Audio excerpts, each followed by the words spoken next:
Hello everyone, welcome back to our channel जिसका नाम है CUT मॉक। मैं हूं मिताली, आपकी अकाउंट्स एजुकेटर। तो जैसा कि हमने लास्ट वीडियो में देखा था कि हम अपनी 12th क्लास का अकाउंट्स का सिलेबस करने वाले हैं। कौन कौन सी उसमें बुक्स थी, चैप्टर्स थे, यूनिट्स थे, ये सब हमने एक रफली सा आइडिया ले लिया था। तो आज हम अपना प्रॉपर सिलेबस, जिसकी हम फर्स्ट बुक है partnership and not for profit organisation, वो शुरू करने वाले हैं।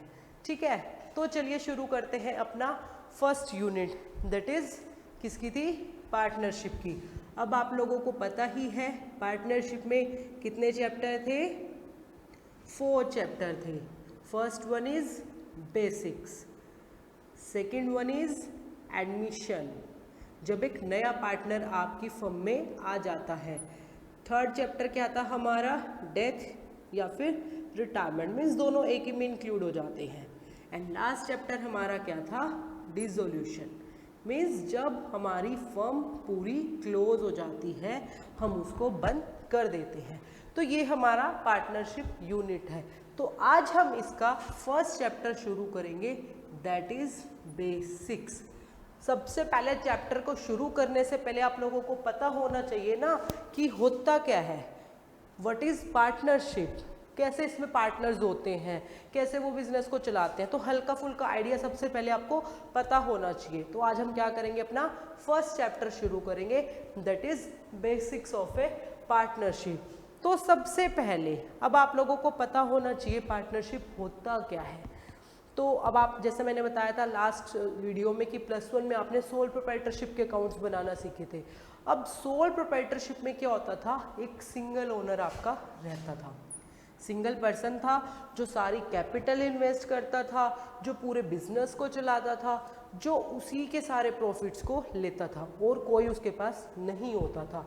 बट मैं कह रही हूँ वो जो सिंगल पर्सन है, मैं कहती हूँ वो राम है। उसका नाम क्या है? राम है। ये जो राम है, इसका क्लॉथिंग का बिजनेस था। अब इसका जो बिजनेस है वो बहुत अच्छे से चल रहा है, उसको और कैपिटल की ज़रूरत है, उसको एक बंदा चाहिए जो उसकी हेल्प करा सके, जो उसके काम में हाथ बटा सके, एज ए हेल्पर नहीं, बट उसको प्रॉपर कैपिटल लगाने वाला, प्रॉपर नॉलेजेबल पर्सन चाहिए। तो क्योंकि उसको अपने बिजनेस को ग्रो करना है, तो वो क्या करेगा? वो अपने इस सोल प्रोप्राइटरशिप वाले बिजनेस को कन्वर्ट कर लेगा किसमें? पार्टनरशिप में। कैसे कन्वर्ट करेगा?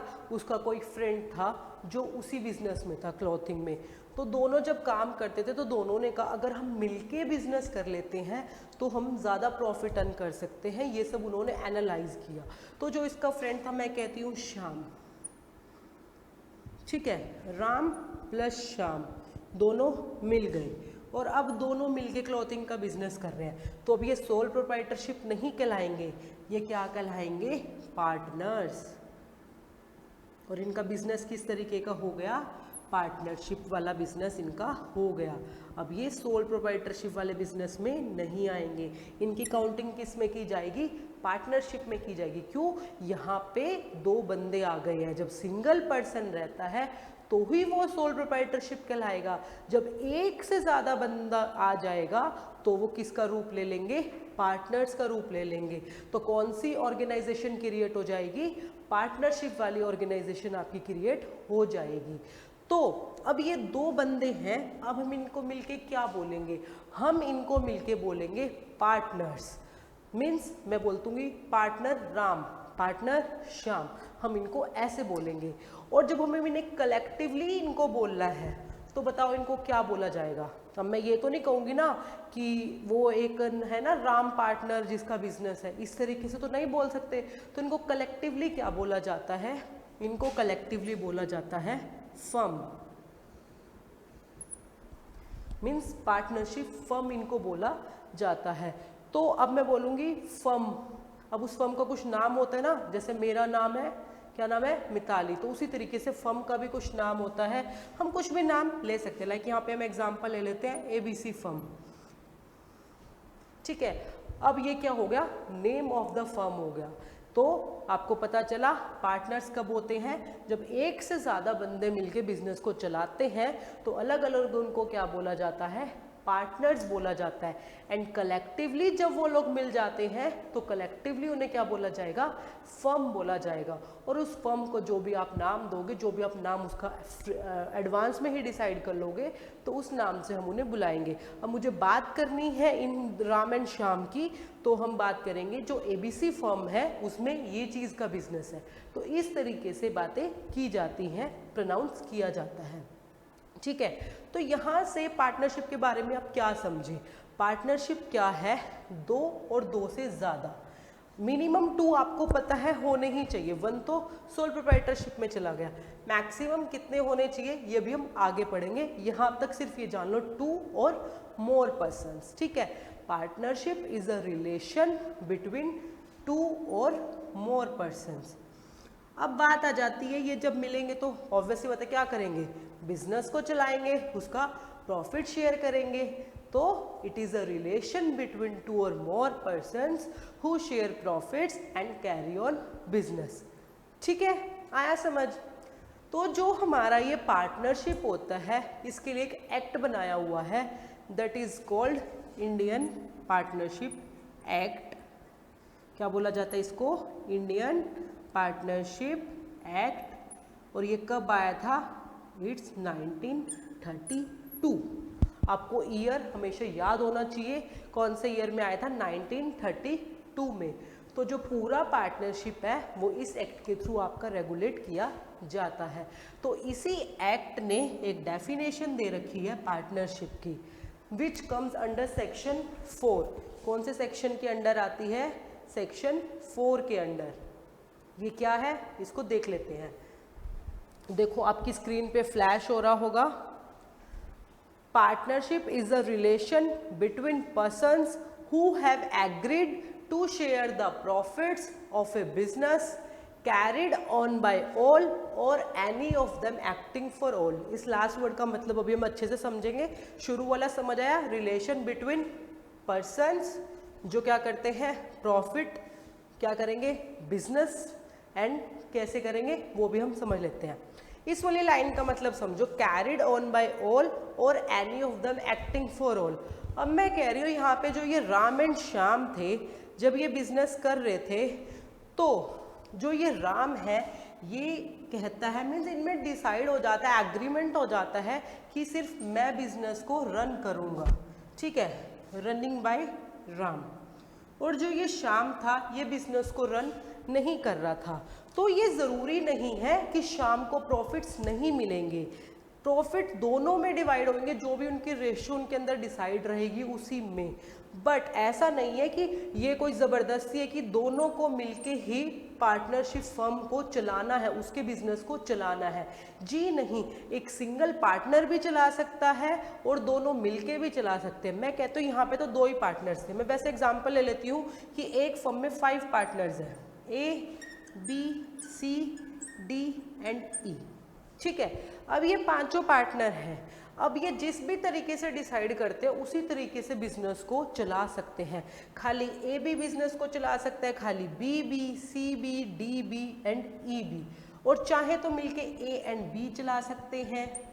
मैं कहती हूँ डी एंड ई चला सकते हैं, ए बी के साथ मिलके और सिर्फ ई के साथ मिलके, या फिर बी और डी और ई, किसी भी तरीके से, 1 भी, 2 भी, 3 भी, 4 भी, 5 भी, उनके ऊपर डिपेंड करता है उन्होंने क्या डिसाइड किया है। और ऐसा नहीं है कि यहाँ पे ए और बी बिजनेस को चला रहे हैं तो जो सी, डी एंड ई है ये उसके जो एक्ट होंगे फर्म के, मतलब जो भी वो बिजनेस कैरी करेंगे उसके लिए रिस्पॉन्सिबल नहीं होंगे। जी नहीं, वो लोग इक्वली रिस्पॉन्सिबल रहेंगे।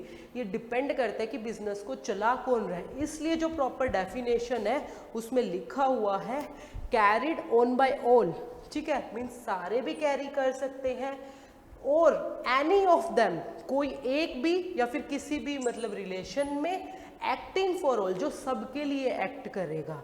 मीन्स ये नहीं है कि इन दोनों ने चलाया तो बाकी जो बचे हुए 3 पार्टनर्स थे वो रिस्पॉन्सिबल नहीं होंगे। जब एक्टिंग फॉर ऑल लिखा हुआ है मीन्स वो लोग भी फर्म के सारे बिजनेस एक्टिविटीज़ के लिए इक्वली रिस्पॉन्सिबल रहेंगे। आया समझ? एक बार फिर से देख लेते हैं क्या डेफिनेशन है। Relation between persons who have agreed to share the profits of a business carried on by all or any of them acting for all. Clear है?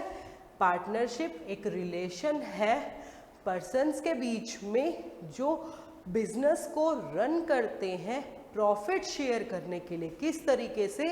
Carried on by all means सारे business को चला सकते हैं या फिर कोई एक भी चला सकता है, एक्टिंग फॉर ऑल या फिर कोई 2-3 जितने भी हैं मीन्स वो सब मिलके भी चला सकते हैं, लेकिन एक्टिंग फॉर ऑल मीन्स रहेगा। ये चीज़ थोड़ी सी आगे और डिटेल में आती है, वहाँ पे हम इसको और पढ़ेंगे। अभी आपके लिए इतना ही इनफ है। ठीक है, डेफिनेशन क्लियर है। वन मोर थिंग, ये वाली जो डेफिनेशन है किसने दी है? हमारे इंडियन पार्टनरशिप एक्ट। कौन से सेक्शन में? सेक्शन 4। मैंने अभी बताया भी था, ये ज़रूर याद रखना क्योंकि CUT में ये क्वेश्चन पूछा जा सकता है। ठीक है, कौन सा एक्ट हमारी पार्टनरशिप को रेगुलेट करता है, कौन से सेक्शन ने definition of the partnership define कर रखी है, आपको पता होना चाहिए। सेक्शन 4 के अंडर हमारी पार्टनरशिप की डेफिनेशन आती है। क्लियर? पार्टनरशिप समझ आया क्या होता है? तो अब नेक्स्ट किस पे जाएंगे? जब आपने ये देख लिया कि पार्टनरशिप होता क्या है, तो अब आप लोगों को पता होना चाहिए कि इसका नेचर कैसा होता है।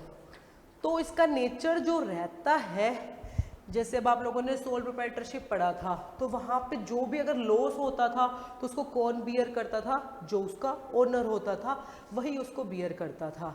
तो आप लोगों ने बिजनेस स्टडीज में पढ़ा भी होगा, फॉर्म्स ऑफ ऑर्गेनाइजेशन के अंडर जो रहते हैं आप लोगों के, तो वहाँ पे उनकी कुछ फीचर्स वगैरह होती है। तो जो पार्टनरशिप के अंडर आता है वो लिखा होता है ये कोई सेपरेट एंटिटी नहीं होती। सेपरेट एंटिटी ये नहीं होती। क्यों नहीं होती और इसका क्या फ़र्क होता है? ये माना गया है इस एक्ट में कि जो पार्टनर है और जो उनका बिजनेस है या फिर उनकी जो फर्म है वो एक ही है, अलग अलग नहीं है। तो इसी कंसेप्ट की वजह से जो पार्टनर की पर्सनल प्रॉपर्टी है, जो पार्टनर की पर्सनल प्रॉपर्टी है, अगर फर्म को कभी लॉस हो जाता है और उसके डेब्ट्स को पे करना है, फर्म के डेब्ट को, तो जो पार्टनर है उसकी पर्सनल प्रॉपर्टी ली जा सकती है। मीन्स पार्टनरशिप कोई अलग नहीं है अपने पार्टनरशिप से, नो सेपरेट एंटिटी। ठीक है, एग्जिस्ट अलग नहीं करती है, दोनों सेम है। आप पार्टनर बोलो, फर्म बोलो, ये नहीं बोलोगे कि मैं तो उसका पार्टनर हूँ, मेरी फर्म तो अलग है। जी नहीं, both are same. Accounting point of view से दोनों बिल्कुल सेम रहते हैं। तो कभी भी अगर फर्म को कोई लॉस हो जाता, मैं एग्जांपल ले लेती हूँ, फर्म को 1 लाख का लॉस हो गया और अब फर्म के पास सिर्फ 50,000 रुपये थे देने के लिए, तो अब उसको देने हैं, उनकी डेट ड्यू हो चुकी है। तो ये नहीं है कि वो पार्टनर A एंड B थे तो A बोलेगा कि मैं अपनी प्रॉपर्टी में से नहीं दूंगा, नहीं, उसको देना पड़ेगा। जो भी उनके बीच में डिसाइडेड है, जितनी भी रेशियो डिसाइडेड है, कितना लिया जाएगा वो डिपेंड करता है। तो बाकी के जो 50 के अगर लेने पड़ेंगे तो इन दोनों पार्टनर को देना पड़ेगा। जो भी रेशियो मैंने बताया डिसाइडेड है वो ऑल दैट उनके एग्रीमेंट में लिखा होता है। मीन्स प्राइवेट डेब्ट, प्राइवेट प्रॉपर्टी उनकी ली जा सकती है फर्म के डेब्ट को पे करने के लिए। बोथ आर सेम, कुछ अलग नहीं है। Means no separate entity. Clear है ये चीज़? आया समझ? चलें आगे। तो चलिए अब हम देखते हैं कि फीचर्स क्या होती है। पार्टनरशिप आपने देख लिया, हल्का सा मैंने नेचर उसका बता दिया आप लोगों को। पार्टनर्स क्या होता है, फर्म क्या होता है, वो सब हमने देख लिया। अब हम चलते हैं इसके फीचर्स की ओर। Features of a partnership. ठीक है, सबसे पहली जो फीचर इसमें हमारी रहती है वो रहती है पर्सन्स। मीन्स कितने इसमें पर्सन्स होने चाहिए। अब आप लोगों को ये चीज़ क्लियर मैंने स्टार्टिंग में बताया था, सिंगल पर्सन, सोल प्रोप्राइटरशिप। तो यहीं से आप लोग खुद बता सकते हो कि मिनिमम कितने पर्सन होने चाहिए। मिनिमम कितने पर्सन होने चाहिए बताओ? It will be 2। Minimum person हमारे कितने रहेंगे? 2 पर्सन्स हमारे रहेंगे, क्योंकि एक तो सोल प्रोप्राइटरशिप में था। अब आ जाते हैं इस मैक्सिमम पर्सन वाले पे। मैक्सिमम एक पार्टनरशिप में कितने पर्सन हो सकते हैं, दैट इज 50। कितने पर्सन हो सकते हैं, 50। और ये जो 50 वाली लिमिट है ये आई कहाँ से है, ये भी आप लोगों को पता होना चाहिए, इट्स वेरी इंपॉर्टेंट। जो 50% वाली लिमिट है, अब मैं कहती हूँ कौन से एक्ट ने दी थी, तो आप सोचोगे कि इंडियन पार्टनरशिप एक्ट चल रहा है, पार्टनरशिप उसी के अंडर है, तो ये वाली लिमिट भी इसी एक्ट ने की होगी। जी नहीं, जो हमारी ये 50% वाली लिमिट है ये आ जाती है कंपनीज एक्ट के थ्रू। ये आप वैसे तो नेक्स्ट बुक में पढ़ोगे, बस यहाँ पे आपको सिर्फ यही जानना है, जो 50% वाली लिमिट है ये कहाँ से आई है, हमारी कंपनीज एक्ट से, इंडियन कंपनीज एक्ट। और कौन से वाले में, 2013 में। इनमें अमेंडमेंट्स होती रहती है, तो जो भी लेटेस्ट 2013 में आया था उसके अंडर पार्टनरशिप में मैक्सिमम कितने पर्सन हो सकते हैं ये डिसाइड कर रखा है। तो ये कितने हो सकते हैं, 50। एक और चीज़ क्लियर कर देते हैं, जो ये कंपनीज एक्ट है इसने सेंट्रल गवर्नमेंट को पावर दी थी मैक्सिमम पर्सन डिसाइड करने की, बट उसने एक लिमिट लगा दी थी कि आप यहीं तक सेट कर सकते हो। तो वो लिमिट क्या थी, 100 की। मीन्स इंडियन कंपनीज एक्ट 2013 ने सेंट्रल गवर्नमेंट को पावर दी कि आप डिसाइड करो पार्टनरशिप में मैक्सिमम कितने पर्सन होने चाहिए, बट आप 100 से ज़्यादा डिसाइड नहीं कर सकते हैं, 100 आपका लास्ट रहेगा। तो जो हमारी सेंट्रल गवर्नमेंट थी उसने जो लिमिट डिसाइड की वो कितनी की, 50। तो आज करंट पे हमारे कितने मैक्सिमम पर्सन हो सकते हैं, 50। आप एक पार्टनरशिप के अंदर 50 पार्टनर को इंक्लूड कर सकते हैं। Is it clear? Minimum 2 persons and maximum 50 persons. और 50 पर्सन्स कौन से एक्ट के थ्रू आते हैं, आपके इंडियन कंपनीज एक्ट 2013 के अंडर। क्लियर है? देन हम अपनी सेकंड फीचर पे चलते हैं, दैट इज एग्रीमेंट। अब एग्रीमेंट क्या होता है, अब पार्टनर आ गए यार, 50 पार्टनर्स हैं, अब लड़ाई झगड़े भी हो सकते हैं, उनको पता भी होना चाहिए वो किस रेशो में प्रॉफिट शेयर करने वाले हैं, टर्म्स एंड कंडीशंस पता होनी चाहिए। तो ये सारी चीज़ें कहाँ होती है, एक एग्रीमेंट होता है। अब agreement means terms and conditions जिसमें लिखी रहेगी, तो वो कैसे रहेगा, मैं कहती हूँ वो मैंने पेपर पे लिखा तो वो रिटन है, अब मैं कहती हूँ मैंने पेपर पे नहीं लिखा तो क्या वो एग्रीमेंट नहीं होगा, जी नहीं, वो रहेगा, उसे हम बोल देते हैं ऑरल एग्रीमेंट। मैं हूँ, मेरी फ्रेंड है, हम दोनों ने मिलके डिसाइड किया हम एक फर्म शुरू करेंगे। अब उस फर्म में मैंने कहा मैं 2/3 प्रॉफिट लेने वाली हूँ और तेरे को 1/3 प्रॉफिट मिलने वाला है, हम दोनों ने मिलके डिसाइड कर लिया, तो ये भी एक वैलिड रहेगा। ये नहीं है कि वो एक वैलिड पॉइंट नहीं रहेगा कि हमने तो बोल के डिसाइड किया था, कोई लिख के थोड़ी दे रखा है कि हम इस रेशियो में डिसाइड करेंगे, जी नहीं। Oral agreement still valid as written valid, ठीक है, ओरल भी वैलिड है, रिटन भी वैलिड है। किसी भी तरीके से वो पार्टनर्स पर डिपेंड करता है कि वो अपनी फर्म में किस तरीके का एग्रीमेंट चाहते हैं, वेदर वो ओरल डिसाइड करते हैं या फिर वो उसको पेन एंड पेपर पे लिख के चलते हैं, मीन्स रिटन चलते हैं। अब ओरल और रिटन कोई भी हो सकता है, बट फ़ायदा तो होता है। अब ओरल में कभी डिस्प्यूट हो जाता है ना, तो प्रूफ नहीं रहता, तो इसलिए बेसिकली रिटन में इसको लिखा जाता है, ताकि अगर कोई भी डिस्प्यूट होए तो आप अपना वो एग्रीमेंट उठाएंगे और उसको पढ़ के दिखा सकते हैं कि देखो ये लिखा हुआ है, हमने ये डिसाइड किया था। तो जो वो रिटन डॉक्यूमेंट होता है उसको बोला जाता है पार्टनरशिप डीड। क्या बोला जाता है उसको, पार्टनरशिप डीड। आया समझ में, क्या बोला जाता है रिटन डॉक्यूमेंट को, पार्टनरशिप डीड। इसका जो डिटेल है what is a partnership deed, क्या क्या इसमें होता है, वो हम आगे पढ़ेंगे।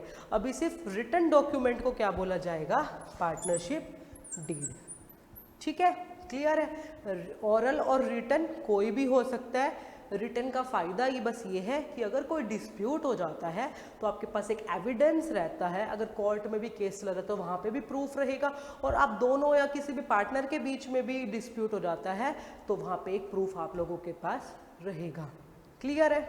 Then third one is unlimited liability.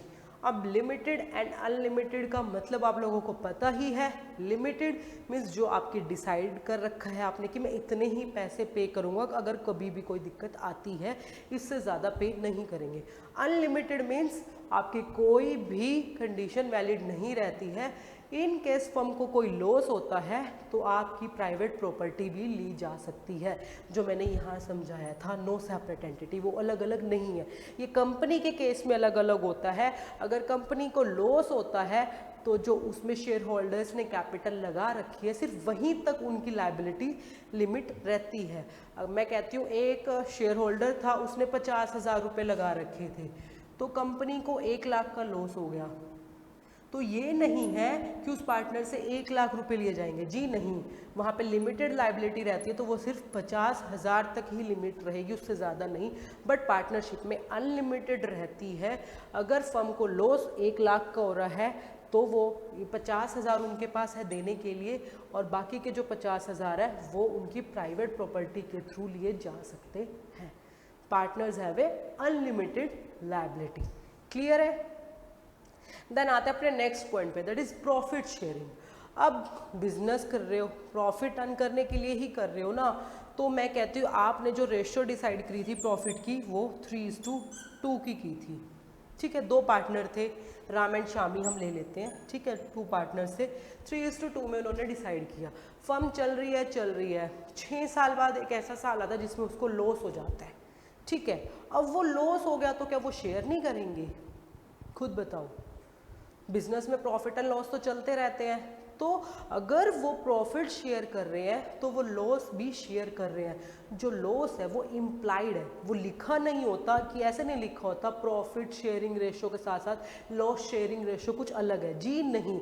वो इम्प्लाइड सिचुएशन हो जाती है। अगर आप प्रॉफिट शेयर कर रहे हो जिस रेशियो में, तो उसी रेशियो में आप लॉस भी शेयर कर रहे हो। या फिर अगर आप किसी और तरीके से चाहते हो कि 5 पार्टनर हैं, 2 पार्टनर लॉस शेयर करेंगे, बाकी के 3 पार्टनर नहीं करेंगे, तो ये वाली जो चीज़ है ना, ये एग्रीमेंट में प्रॉपर लिखी रहती है कि सिर्फ 2 ही पार्टनर लॉस को शेयर करेंगे, बाकी के 3 पार्टनर सिर्फ प्रॉफिट ही शेयर करेंगे। मीन्स प्रॉफिट होएगा तो 5 पार्टनर शेयर करेंगे, और लॉस होएगा तो सिर्फ 2 पार्टनर शेयर करेंगे।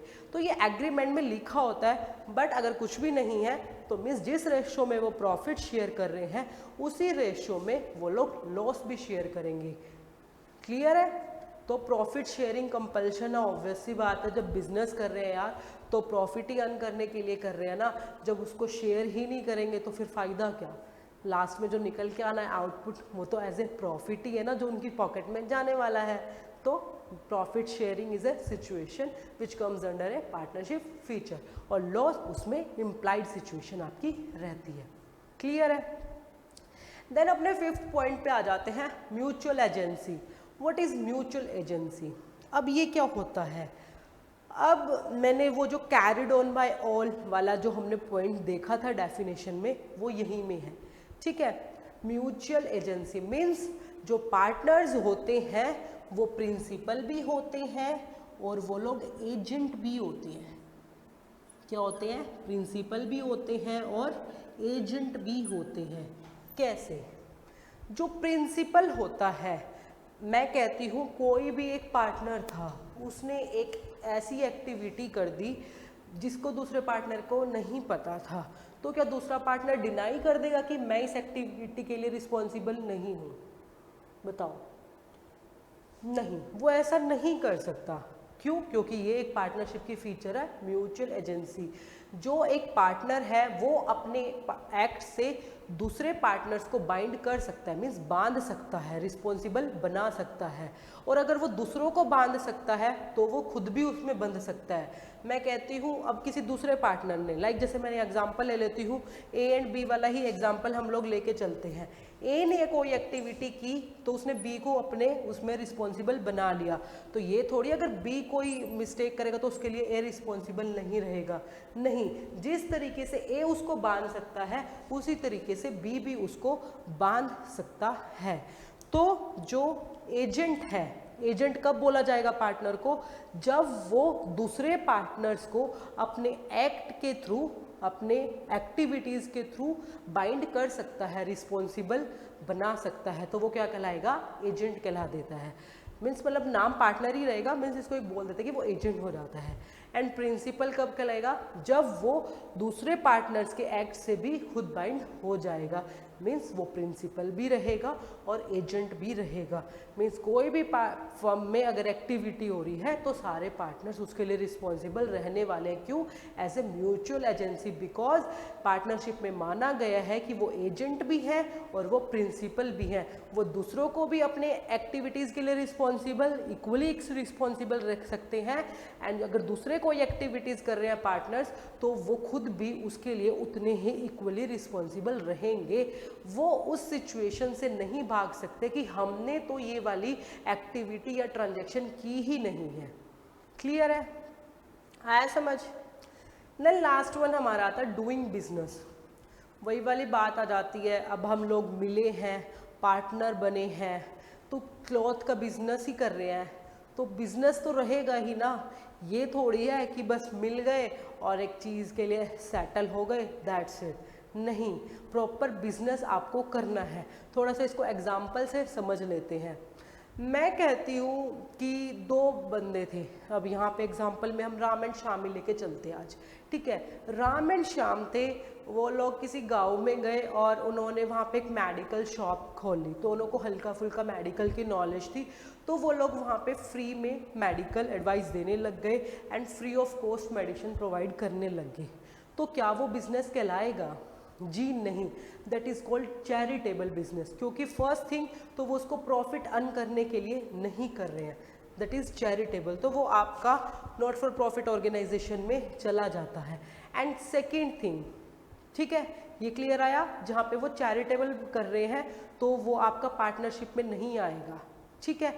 मीन्स आपका जो बिजनेस है वो प्रॉपर प्रॉफिट अर्न करने के लिए होना चाहिए, फ्री ऑफ कॉस्ट चीज़ें नहीं की जाती है, ठीक है। सेकेंड थिंग, अगर आप बिजनेस कर रहे हो तो उसमें कंटिन्यू उसी तरीके की एक्टिविटीज़ होनी चाहिए। फिर से एक एग्जांपल लेते हैं, आपने एक प्लॉट खरीदा, राम एंड श्याम ने दोनों ने मिलकर एक प्लॉट खरीदा, एक लैंड का पार्ट खरीदा, ठीक है। अब वो लोग उन लैंड को पार्ट को खरीद के पार्टनर्स कहलाएंगे? सिर्फ उन्होंने एक ही बार खरीदा? जी नहीं, वो पार्टनर्स नहीं कहलाएंगे। ये जस्ट उन्होंने ऑनरशिप में मिलके दोनों ने एक लैंड का पार्ट खरीद लिया। बट अगर वो डेली रूटीन में लैंड के पार्ट को खरीदते हैं मिलके, फिर उसको आगे सेल कर देते हैं, वहाँ से प्रॉफिट अर्न करते हैं या फिर लॉस अर्न करते हैं, तब वो बिजनेस कहलाएगा। मीन्स कंटिन्यू उसी तरीके की एक्टिविटीज़ होनी चाहिए पार्टनरशिप को क्रिएट करने के लिए। ये नहीं है आपने सिर्फ एक बार उस वाली एक्टिविटी को किया तो आप पार्टनर बन जाओगे, जी नहीं, कंटिन्यू बेसिस पे वो वाली एक्टिविटीज़ आपकी होनी चाहिए। क्लियर है? डूइंग बिजनेस में क्या है? फर्स्ट थिंग, आपका जो बिजनेस है वो कंटिन्यू बेसिस पे रहना चाहिए। सिर्फ एक बार आपने वो चीज़ की तो वो बिजनेस नहीं कहलाएगा। सेकेंड थिंग, वो आपका चैरिटेबल बिजनेस नहीं होना चाहिए, प्रॉपर प्रॉफिट अर्न करने के लिए आपका बिजनेस होना चाहिए, प्रॉफिट शेयरिंग में ये चीज़ आई जाती है। एंड थर्ड वन, एक और चीज़, जो आपका बिजनेस है वो प्रॉपर लीगल होना चाहिए, लीगल बिजनेस होना चाहिए। ये नहीं है कि आप किसी भी तरीके के लिए जुड़ जाओ। मैं कहती हूँ राम एंड श्याम ने बोला कि हम किसी बंदे का मर्डर करेंगे और उन दोनों ने मिलके मतलब जो भी डिसाइड किया, तो वो पार्टनरशिप नहीं कहलाएगी। Your business should be legal. Drugs वगैरह का बिजनेस आप लोग नहीं करोगे तो पार्टनरशिप में नहीं आता है। लीगल बिजनेस आपको करना चाहिए, जो हमारे गवर्नमेंट की कंडीशंस है, एग्रीमेंट्स वगैरह उनके हैं, रूल्स लॉज है, प्रॉपर आपका एक लीगल बिजनेस होना चाहिए। कोई भी इलीगल एक्टिविटी आपको नहीं करनी है। क्लियर है? तो ये थी हमारी फीचर्स ऑफ ए पार्टनरशिप। एक बार हल्का सा रफली आइडिया फिर से ले लेते हैं।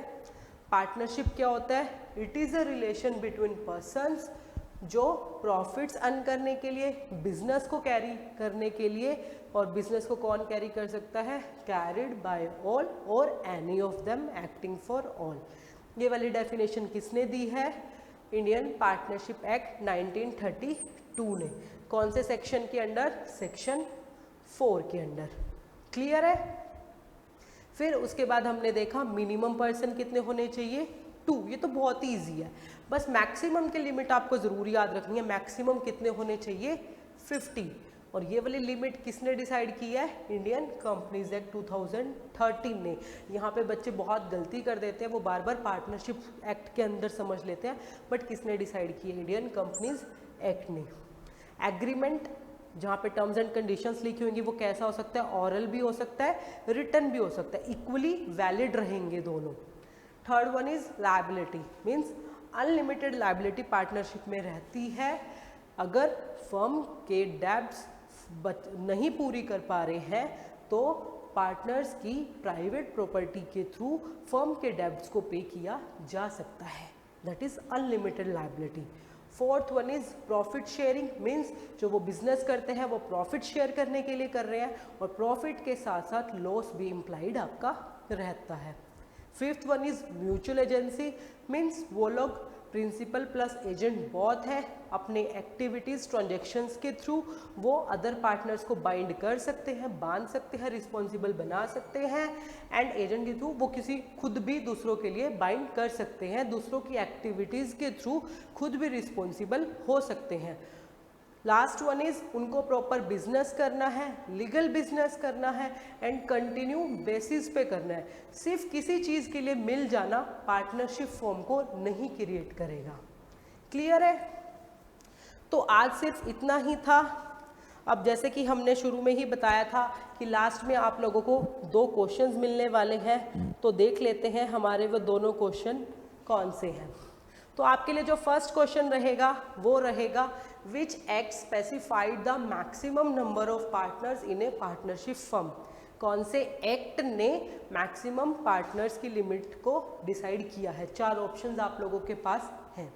Second question, what is the maximum number of partners in A partnership firm. एक फर्म में मैक्सिमम कितने पार्टनर्स हो सकते हैं? मिनिमम तो मैंने बताया बहुत ईजी है यार, सिर्फ 2 ही रहते हैं, मैक्सिमम आपको बताना है। तो ये दोनों क्वेश्चन एज ए होमवर्क आपके लिए घर से रहेंगे, दोनों का आंसर आपको पता है, प्रॉपर नोट्स आप लोगों को बना लेने हैं, प्रॉपर इसको रिवीजन करके आना है। नेक्स्ट लेक्चर में हम अपना नेक्स्ट टॉपिक शुरू करेंगे, ठीक है? तो इसको प्रॉपर घर से रिवाइज करना, दोनों क्वेश्चंस को करके आना। तो नेक्स्ट लेक्चर में हम करेंगे पार्टनरशिप डीड क्या होता है, लेकिन उससे पहले इन दोनों क्वेश्चन को हम डिस्कस करेंगे, ठीक है फ्रेंड्स? तो मिलते हैं अपने नेक्स्ट लेक्चर में। Bye bye, do proper revision and practice. Thank you.